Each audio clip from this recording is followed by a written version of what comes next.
is not being anchored in the rapture that deliver you from hardship. Okay. All right. Now these martyrs John sees in Revelation 14. This is verses 12 and 13 of chapter 14 of Revelation. He sees martyrs again. He says, this means that God's holy people must endure persecution patiently, obeying his commands and maintaining their faith in Jesus. Verse 13, and I've heard a voice from heaven saying, write this down. Blessed are those who die in the Lord from now on. Yes, says the Spirit, they are blessed indeed, for they will rest from their hard work, for their good deeds will follow them. So we will get to this more in detail when we get to chapter 14 of Revelation. But what this is saying is that this is culminating, at this point, the culminating when I believe the rapture will take place. It's just a few verses down from this verse 13, when the rapture of all God's people will take place. That he's saying that we have to, those who are here that have not yet died or been martyred, just got to be patient and patiently endure what's coming on the earth, to not lose faith. In chapter 12, it says that, mentions about those who had defeated Satan by the word of their mouth and by the blood of the Lamb. Is that what way it says? Word of their testimony? Word of their testimony. In other words, it says they did not fear death. They did not give up, quit on their faith because of that. And I hear noises outside, so I'm hurry. Sixth seal. When I watched, or as I watched the Lamb broke the sixth seal, there was a great earthquake.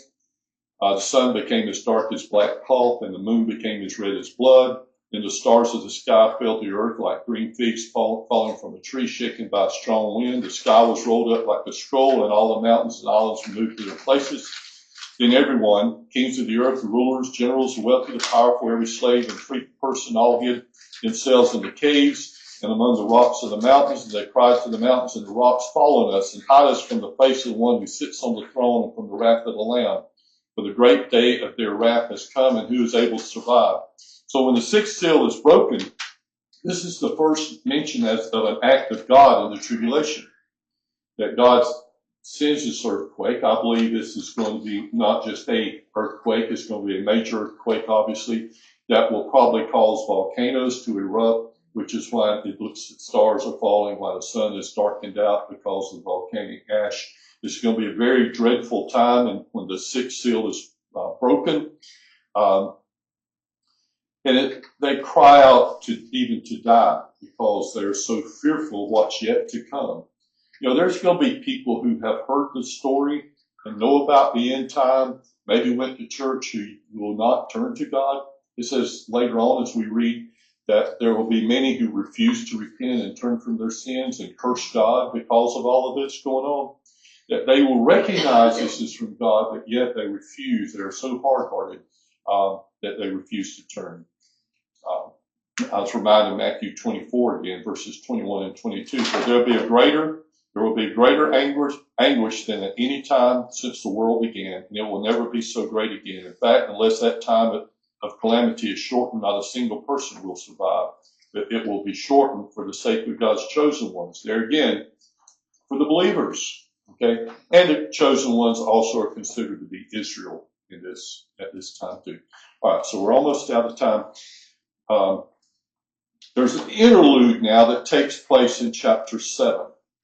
So an interlude is something that John sees that is not necessarily fallen in chronological order. Okay, so he's seen all of these six seals that are in chronological order take place, and when he gets to before the seventh seal is broken, there's this interlude mentioned about the 144,000 witnesses or virgins, as the King James says. And we'll get this, come back to this when we get to chapter 7, Lord willing, next week. And those who are familiar with Jehovah's Witness, 144,000 will ring a bell for you, and we'll talk about that when we get it. But the seventh seal. verses 1 through 5 of chapter 8. So we're skipping now. Chapter 7 is an interlude. We go to chapter 8 to pick up on the seventh seal. When the Lamb broke the seventh seal on the scroll, there was silence throughout heaven for half an hour. I saw the seven angels who stand before God, and they were given seven trumpets. So what we see, or John sees, is that the seventh seal is what instigates the seven trumpets. In other words, there is silence in heaven for a space of a half hour, and some say that's because the women haven't arrived yet. But there is silence there for, in my opinion, this is like all of heaven is standing in awe of what God is preparing to do. They've seen the earthquake, they hear the people crying out, and now they get to the seventh seal. It's like God's fixing to take action. There's seven angels with seven trumpets, and it's like they hold their breath. What is going to happen now? Because God is fixing to send out. He begins now doing things to turn up the heat to cause man to turn to him. The trumpets are not good things. Trumpets are devastating things, okay? But they are not the worst thing. The bowls of wrath are going to be the worst thing. That is when God actually sends punishment. The trumpets are judgments, and they are sent to turn people, hopefully, to God, okay? Kind of like a Hail Mary, so to speak, at the end of the game. Verse 3, then another angel with a golden incense burner came and stood at the altar. A great amount of incense was given to him to mix with the prayers of God's people as an offering on the gold altar before the throne. To me, this is the prayers of God's people that are on the earth at that time. It's not the prayers of those who once were here before and already gone to heaven. It's the prayers of God's people that are on the earth at this time. It says a great amount of incense was given him to mix with the prayers of God's people as an offering on the gold altar before the throne. The smoke of the incense mixed with the prayers of God's holy people ascended up to God from the altar where the angel poured them out. Then the angel filled the incense burner with fire from the altar and threw it upon the earth. And thunder crashed, lightning flashed. There was a terrible earthquake. This is what sets the stage for then the seven angels to go out and then the seven trumpet judgments to begin. The seventh seal does not release the scroll to be read yet. Okay? Keep in mind throughout all this study is the seventh seal contains the seven trumpets, and the seventh trumpet contains the seven bowls of wrath. So until the last set of seven is completed, the scroll is not fully able to be read. Does that make sense? Because the seventh seal contains all of what's yet to come out of that, through God's wrath. Okay?